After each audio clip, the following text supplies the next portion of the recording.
Fluoroquinolones. और quinolone अगर बात करें तो कि हमारे पास एक रिंग बेसिकली स्ट्रक्चर होता है क्विनोन का, वो मौजूद होता है। और इसके अंदर हमारे पास ये भी हमारे पास एक ब्रॉड स्पेक्ट्रम एंटीबायोटिक है, मल्टीपल बैक्टीरियल इन्फेक्शन को हमारे पास जाके ये मतलब ये ठीक कर सकती है। बैक्टीरियोसाइडल नेचर है और ग्राम वर्ड और ग्राम नेगेटिव, क्योंकि ब्रॉड स्पेक्ट्रम है तो दोनों की दोनों टाइप को हमारे पास आके इनहिबिट करती है। किस इनहिबिट करती है? By inhibiting the activity of DNA gyrase या topoisomerase which are the enzymes which are essential for the bacterial DNA replication। और इसमें ड्रग्स कौन कौन सी आ जाती हैं? इसमें हमारे पास दो किस्म की ड्रग्स हो जाती हैं, एक होती है ओल्डर जनरेशन, एक है हमारे पास है न्यू जनरेशन। तो जो ओल्ड जनरेशन है उसमें आ जाती है सिप्रोफ्लॉक्सासिन, नॉरफ्लॉक्सासिन और ये ओफ्लॉक्सासिन। जबकि जो न्यू जनरेशन हमारे पास है जिसमें लेवोफ्लॉक्सासिन है, मॉक्सीफ्लॉक्सासिन है, जेमिफ्लॉक्सासिन है और डेलाफ्लॉक्सासिन है। तो ये जितनी भी ड्रग्स हमारे पास आती हैं ये सारी की सारी फ्लोरोक्विनोलोन्स के अंदर हमारे पास आ जाती हैं। और इसमें फ़र्क हमारे पास क्या होता है कि बैक्टीरिया का जो डीएनए होता है जब वो रेप्लिकेट करता है, बैक्टीरियल डीएनए रेप्लिकेशन क्या होती है? या डीएनए रेप्लिकेशन में हम क्या पढ़ते हैं, किसी को पता है? What is DNA replication?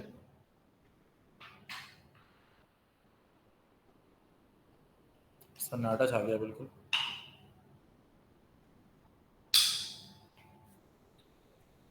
हाँ, क्या होती है DNA replication?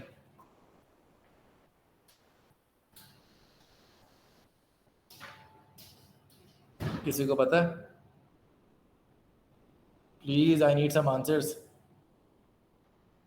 Sir sorry repeat करें, क्या कह रहे हैं आप? डीएनए रेप्लिकेशन क्या होती है? ट्रिप बताओ। जी सर। बताओ। DNA replication. DNA replication. जी सर ये डीएनए सेल्स को कॉपी करता है ना? जी बिल्कुल। फिर क्या होता है?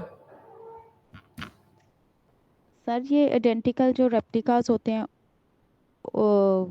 डीएनए के, उसके वन ओरिजिनल जो डीएनए होता है उसमें कन्वर्ट होता है।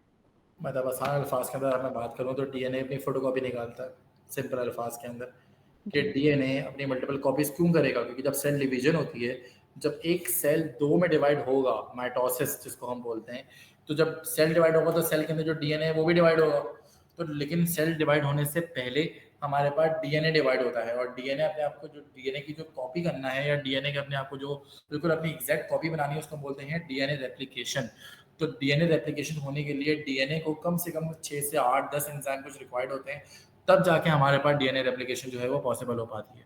तो डीएनए रेप्लिकेशन सिर्फ और सिर्फ हमारे पास जो है उसमें से दो एंजाइम्स होते हैं, डीएनए गायरेज या टोपोआइसोमरेज। उन दो एंजाइम्स जरूरी होते हैं। जैसे कि मिसाल के तौर पे मैं आपसे बात करूं कि अगर मेरे हाथ में एक पेपर हो और मैं पेपर को बीच से फाड़ना चाहूँ, तो अगर मैं ऐसे रैंडमली फाड़ूंगा तो कभी भी इक्वल जो है वो पेपर नहीं बढ़ पाएगा। उसमें से हो सकता है कि एक पीस जो है वो बड़ा हो और एक पीस जो है वो छोटा हो जाए। इसी तरीके से डीएनए के अंदर हमारे पास ये डीएनए गायरेज और डीएनए टोपोआइसोमरेज का काम क्या होता है कि जब डीएनए हमेशा डबल स्ट्रैंडेड होता है, उसकी दो स्ट्रैंड्स होती हैं, तो डीएनए जब अपनी कॉपी बना रहा होता है तो वो इंश्योर करता है इस बात को कि जो अगला डीएनए बन रहा है वो भी इक्वल और उसी लेंथ और उसी साइज और उसी शेप का बने जिस शेप का पहले वाला डीएनए है या पेरेंट डीएनए है।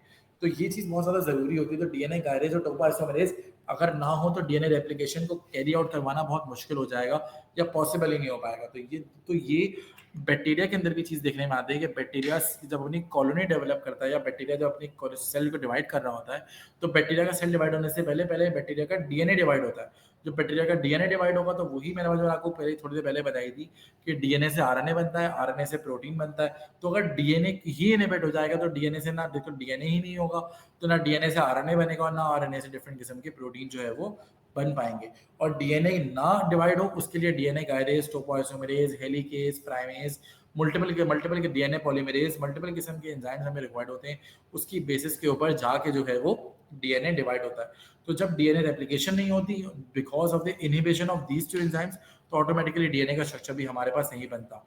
तो ये लेवोफ्लॉक्सासिन, मॉक्सीफ्लॉक्सासिन वगैरह जो न्यू जनरेशन की ड्रग्स हैं या जेमिफ्लॉक्सासिन वगैरह, ये बड़ी कॉमनली अवेलेबल होती हैं और बहुत सारी इन्फेक्शन वगैरह में ट्रीट की जाती हैं। इसकी फार्माकोकाइनेटिक्स की बात कर लें, जनरली मिसाल के तौर पे अगर हम किसी खाली अगर मिसाल के तौर पे हमारे पेट में खाना होगा तो इसके जो एब्जॉर्प्शन है मतलब वो अफेक्ट होती है। जैसे कि aluminium, magnesium, calcium, zinc, iron वगैरह की मौजूदगी में इसकी एब्जॉर्प्शन कम हो जाती है। ओरल या किसी भी पेरिटोनियल एडमिनिस्ट्रेशन अगर हम कर रहे हैं, जनरली हमारे पास ये एक्स्ट्रा सेलुलर और इंट्रासेलुलर फ्लूइड में बड़ी अच्छी तरीके से चली जाती है, जबकि प्रोस्टेट, लंग्स और बाइल में भी अच्छी तरीके से जमा होकर बॉडी से बाहर चली जाती है। लिवर में इसका मेटाबॉलिज्म होता है फर्स्ट पास इफेक्ट के जरिए, यूरिन में एक्सक्रीट होती है, जबकि मॉक्सीफ्लॉक्सासिन वाहिद हमारे पास ड्रग है जो बाइल के अंदर जो है वो जनरली एक्सक्रीट हो रही होती है। मगर जैसे कि मैं आपको बताना चाह रहा हूँ कि एंजाइम्स हमारे कौन कौन से इन्वॉल्व होते हैं। ये डीएनए की 2 स्ट्रैंड्स हैं, जो रेड कलर की आपको पट्टी नजर आ रही है, डीएनए की ये पहली स्ट्रैंड है, जो नीचे नजर आ रही है आपको ये दूसरी स्ट्रैंड है। तो ये डीएनए एक लंबा छोटी रेप्लिकेशन है, जो बायोकेमिस्ट्री में मैं आपको पढ़ाऊंगा कि डीएनए की रेप्लिकेशन कैसे होती है। तो ये मल्टीपल किस्म के एंजाइम्स आते हैं जो डीएनए रेप्लिकेशन को यहाँ से कॉपी करवाने में हेल्प आउट जो है वो कर रहे होते हैं। तो जब डीएनए रेप्लिकेशन हमारे यहाँ पे जैसे कि लिखा है डीएनए गायरेज, इसको डीएनए टोपोज की एक ही एंजाइम हमारे पास है, जिसके 2 नाम है। ये हमारे पास आगे मूव कर रहा होता है और ये देखता है, जैसे कि ग्रीन वाला अगर आपको नजर आ रहा हो स्ट्रक्चर, ये टोपोइसोमेरेज लिखा भी है यहाँ पे। तो ये इंश्योर करता जा रहा होता है कि डीएनए जो है वो प्रॉपर्ली सेपरेट होता रहे और उसकी जो सुपर कोइलिंग है या डीएनए जो ओवरलैप हुआ होता है एक दूसरे के ऊपर, वो प्रॉपर तरीके से हमारे पास स्ट्रेट होता चला जाए। क्योंकि अगर जब ये आगे चल रहा होता है, तो जब यही वाला एंजाइम इनहिबिट हो जाएगा तो ऑटोमेटिकली हमारे पास डीएनए रेप्लिकेशन भी नहीं हो पाएगी।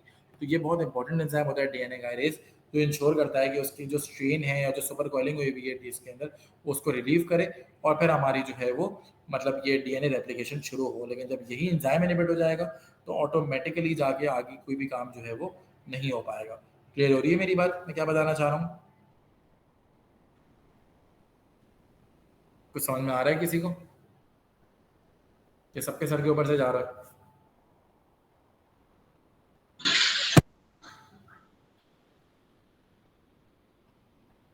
जी कुछ हाँ नहीं जी अच्छा कुछ कोई जवाब?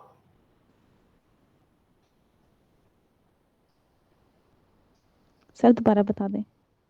शुक्र है क्वेश्चन का कोई जवाब आया। Thank you Uma.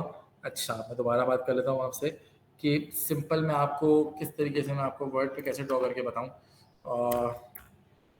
उस तरीके से समझो कि हमारे पास जो डीएनए का स्ट्रक्चर होता है ना, जो डीएनए का स्ट्रक्चर होता है वो हमारे पास होता है डबल स्ट्रैंडेड। मतलब उसके अंदर हमारे पास होता क्या है कि डीएनए की हमारे पास एक स्ट्रैंड ये होती है फॉर एग्जांपल, और बिल्कुल ही इसके नीचे हमारे पास जो है वो दूसरी स्ट्रैंड भी मौजूद होती है। ठीक है, ये डीएनए की स्ट्रक्चर होता है और इसके सेंटर में हमारे पास जैसे कि डीएनए का स्ट्रक्चर होता है ना कि ओवरलैप हुआ हुआ होता है, ये टेलीफोन की वायर की तरह बिल्कुल ना हमारे पास इसी तरह का स्ट्रक्चर हमारे पास जो है फॉर्म हुआ होता है। अब होता क्या है कि जब डीएनए को अलग करना होता है तो ये जो ये वाली स्ट्रैंड होती है हमारे पास पहली वाली, इसको ये जुड़ा हुआ होता है, ये दोनों स्ट्रैंड आपस में होती है ना, ये आपस में दोनों की तरफ ये मैं दोनों को शो कैसे करूंगा, मेरे पास बोर्ड होता तो मैं ड्रॉ करके प्रॉपर बताया था। लेकिन इनके सेंटर में हमारे पास जो है ना ये इस तरह की नाइट्रोजनस बेसिस जो है वो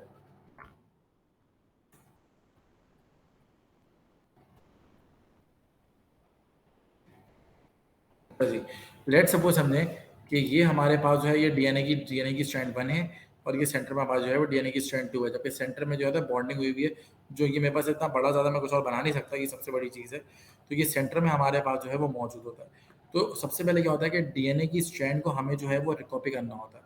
मेरे पास अगर मैं आपको दिखा सकूँ और डीएनए का स्ट्रक्चर लेट सपोज किया मैं आपको दिखाऊँ डीएनए स्ट्रैंड, डीएनए स्ट्रक्चर की हम बात कर लें तो डीएनए का स्ट्रक्चर सबने देखा हुआ है कि वो बिल्कुल हमारे पास जो है वो इस तरीके से होता है, जैसे कि सबको नजर आ रहा होगा, जैसे कि जी ये वाली सर। पिक्चर है। हाँ this would be much better. जैसे कि सेंटर में सबको नजर आ रहा होगा कि जैसे कि पिक्चर मैं खोल लूँ, जैसे कि सेंटर में सबको नजर अगर आ रहा हो तो ये बीच में हमारे पास जो है वो ज्वाइनिंग होती है डीएनए के स्ट्रैंड में। तो सबसे पहले क्या होता है एंजाइम आते हैं और वो आने के बाद जो है वो आके इसको जो है मतलब वो तोड़ते हैं। मैं इसकी अगर आपको वीडियो दिखा सकूं लेकिन वो मैं टॉपिक से हट जाऊंगा, लेकिन मैं आपको बताना सिर्फ ये चाह रहा हूँ कि किस तरीके से हमारे पास जो है वो सारे के सारे काम हो रहे होते हैं।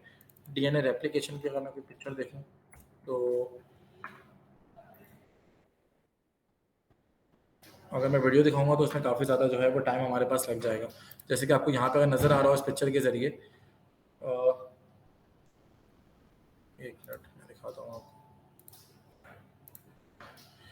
अच्छा जैसे कि सबको अगर ये पिक्चर शो हो रही हो, जैसे कि डीएनए का स्ट्रक्चर हमारे पास ही खुला हुआ होता है, तो ये डीएनए ना बहुत ज़्यादा ओवरलैप हमारे पास चल रहा होता है। तो डीएनए के सबसे पहले मुझे करना होता है, मुझे 2 स्ट्रैंड को खोलना होता है अलग-अलग और फिर जाके मुझे जो है वो सेपरेट मुख्तलिफ किस्म के एंजाइम्स वगैरह आते हैं।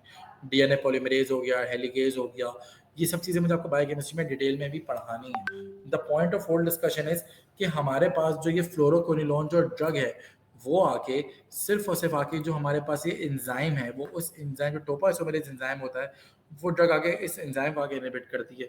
जब ये डीएनए रेप्लिकेशन का पूरा प्रोसेस मैं आपको पढ़ा दूंगा बायोकेमिस्ट्री में तो फिर ऑटोमेटिकली शायद इसकी अंडरस्टैंडिंग थोड़ी सी और बेहतर हो जाएगी बिफोर द फाइनल एग्जाम। तो जब ये एंजाइम इनहिबिट होता है तो उसकी वजह से डीएनए रेप्लिकेशन नहीं हो पाती, और जब डीएनए की रेप्लिकेशन नहीं होती तो उसकी वजह से आगे जाके हमारे पास डीएनए का स्ट्रक्चर जो है वो भी फॉर्म नहीं हो पाता। कुछ आई होप कि किसी हद तक बात समझ में आई होगी कुछ। जी सर। अच्छा, तो हमारे पास ये खैर कुछ ड्रग्स हैं। ये कौन-कौन सी ड्रग्स इसमें आ जाती हैं? ओल्डर जनरेशन, न्यूअर जनरेशन के अंदर ये सारी ड्रग्स आपको याद करनी है।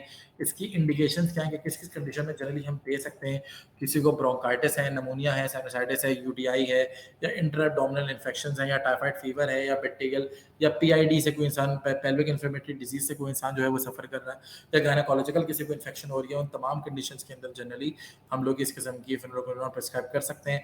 एडवर्स इफेक्ट्स, क्योंकि ये सबसे ज़्यादा मसला इसका भी होता है कि जीआई और जो सीएनएस के डिसऑर्डर्स हैं वो ज़्यादा होते हैं। उसके अलावा पेरिफेरल न्यूरोपैथिक एक्सरोबेशन देखने में आती है, पेन है, बर्निंग है, tingling, weakness, loss of sensation वगैरह, या टेंडेंस के अंदर हमारे पास जो है उसके अंदर भी मुख्तलिफ किस्म की इन्फ्लेमेशन देखने में आती है। एरिथमिया है, कार्डियोवास्कुलर भी है, इवन सडन कार्डियक डेथ भी देखने में आती है, और कुछ डायरिया या ल्यूकोपीनिया वगैरह कुछ सिवियर कुछ लेस कॉमन सिम्टम्स हमारे पास हैं जो कि अक्सर और बेशतर देखने में आ रहे होते हैं। कॉन्ट्राइंडिकेशन इसकी क्या है कि किसी को एलर्जिक हो, मिसाल के तौर पे किसी को पता हो कि कोई इंसान एसिडोट पहले से लेता हो जो कि क्यूटी प्रोलॉन्ग करवाती हो, तो क्योंकि ये भी क्यूटी प्रोलॉन्ग करवाती है तो बिल्कुल भी एसिडोट लेने की ज़रूरत नहीं है। किसी को कोई इंसान सीएनएस का अगर पेशेंट है तो उसके अंदर भी जो है वो हमें नहीं मतलब उसको करने की ज़रूरत है। कोई आया है अभी इस टाइम? शाहिद अली इतना लेट। अच्छा, तो हमारे पास जो है वो फ्लोरोक्विनोलोन मिसाल के तौर पे बच्चों के अंदर स्पेशली मिसाल के तौर पे इसको नहीं देनी चाहिए क्योंकि वो कार्टिलेज के अंदर लीजन्स कॉज कर सकती है मुख्तलिफ किस्म की।